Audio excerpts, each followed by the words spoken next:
Bismillahirrahmanirrahim. Alhamdulillahi rabbil alamin. Wassalatu wassalamu ala rasul rabbil alamin nabiyina Muhammad wa ala alihi wa sahbihi ajma'in wa ba'd.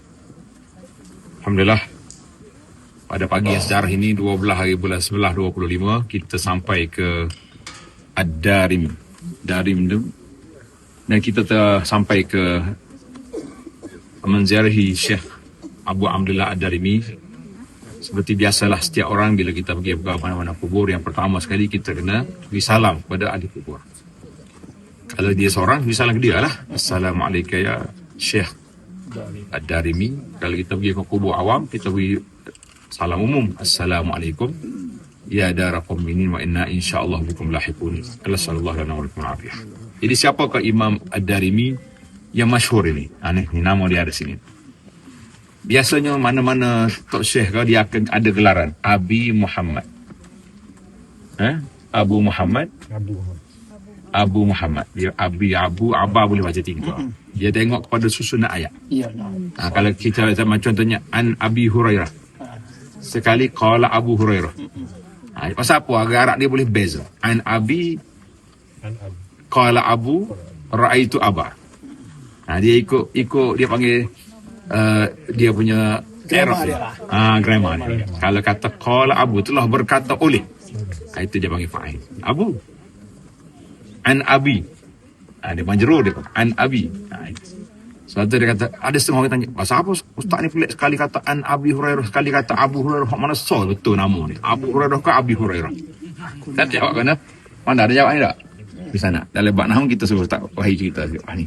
Bagaimana dia punya i'rab. Baiklah, yang nak dia tulis nama dia Abdullah bin Abdul Rahman bin Al-Fadl bin Bahram Ad-Darimi As-Samarqandi. Darim tu nama kapu dia. Kapu Darim. Samarkand tu negeri. Samarkand ni nama negeri. Negara dia lah ni, untuk zaman kita lah ni, Uzbekistan.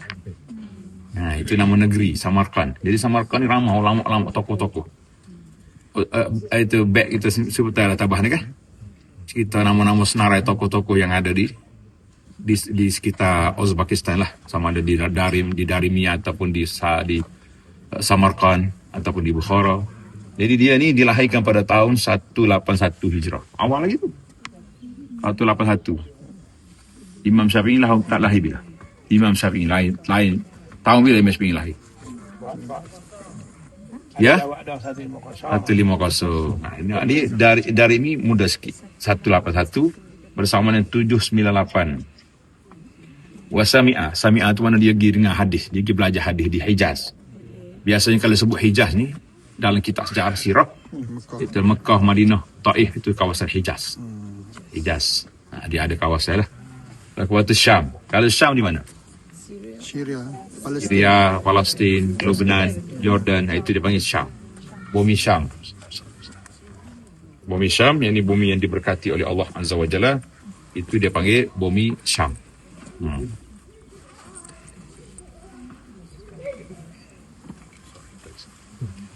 Jadi Mesir mana Mesir?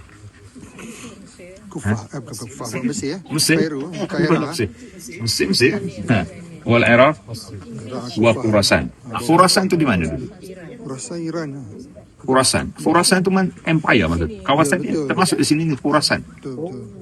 Lah ni dia pecah-pecah lah. Cuma ada orang tanya, roti Khurasan tu mari mana? Roti Khurasan. Crossing kan? Baiklah. Kalau di Kota Baru terkenal dengan Tuk Khurasan.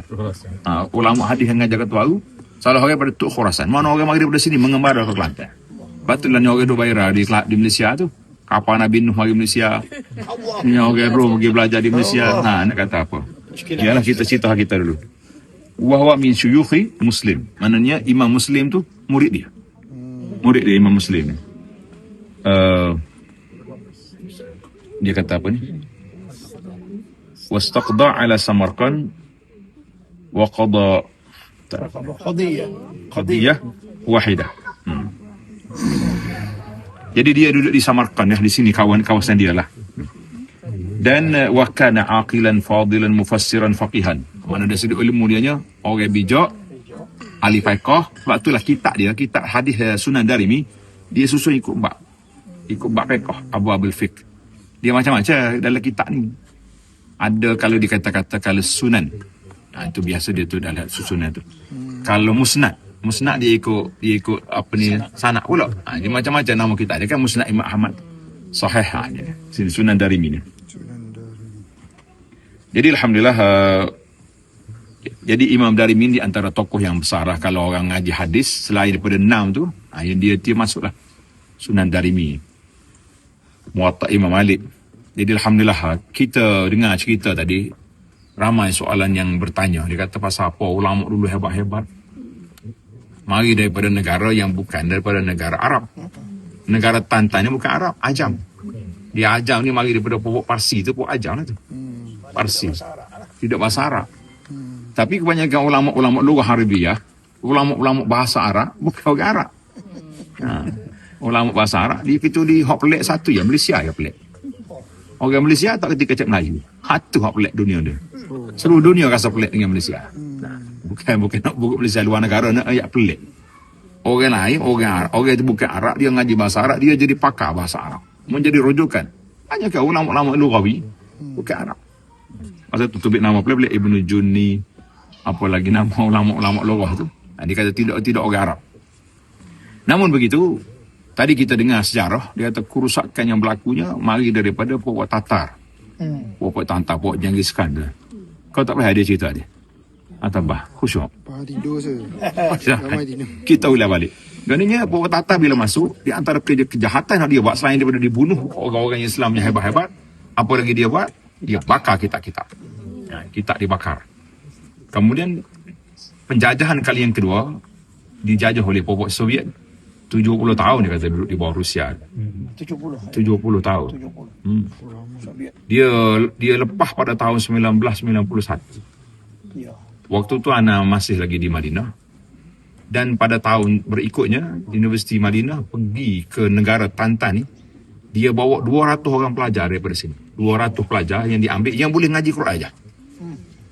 Bila kita tanya dia macam mana membelajar Quran, dia kata dalam rumah dia tu, kita tengok rumah dia kan, dia ada lubang dalam tanah. Dia kali lubang dalam tanah. Waktu nak ngaji Quran, nak solat, turun dalam tanah, takut didengar oleh puak komunis, kena bunuh, kena bakar rumah. Jadi kita tak boleh lah kalau terhakisnya budaya dia pelik apa. Sebab itulah macam penjemaah kita masuk dalam restoran, tengok orang duduk lagu lah, duduk macam-macam lagu. Dia cakap sopa dengan pak kita apa. Kau tahu sopa? Dia boleh ya. So, lagu tu lah suasananya. Kita dijajah oleh British. Mengikut dalam panel ketubah kata ni, British jajah kita 460 tahun. Bukannya pendek, 460 tahun. Jadi kita dia di 70 tahun dijajah oleh puak-puak Soviet. Maka sekarang ni dia bangkit balik lah. Dan kita tengok, kita harap lah. Cuba tengok. Bangunan besar-besar yang dibuat tu. Masjid dia ni harap-harapnya dia akan kembalikan ke Imam Darimi rahimahullah ta'ala. Kembalikan kehebatan ilmu hadis. Riwayatan. Kalau main riwayat saja kan ada cerita hadis lah. Yang kita nak lah ni riwayat, dirayah tu, fiqh hadis tu yang penting.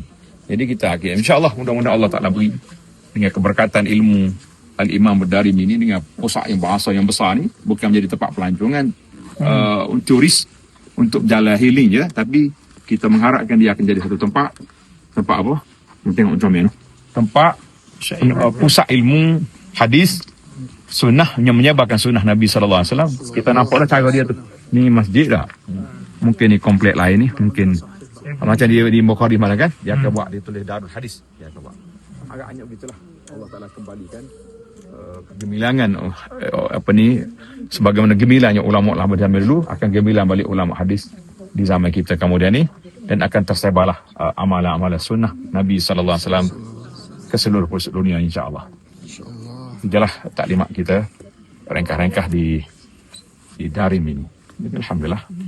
Assalamualaikum warahmatullahi wabarakatuh.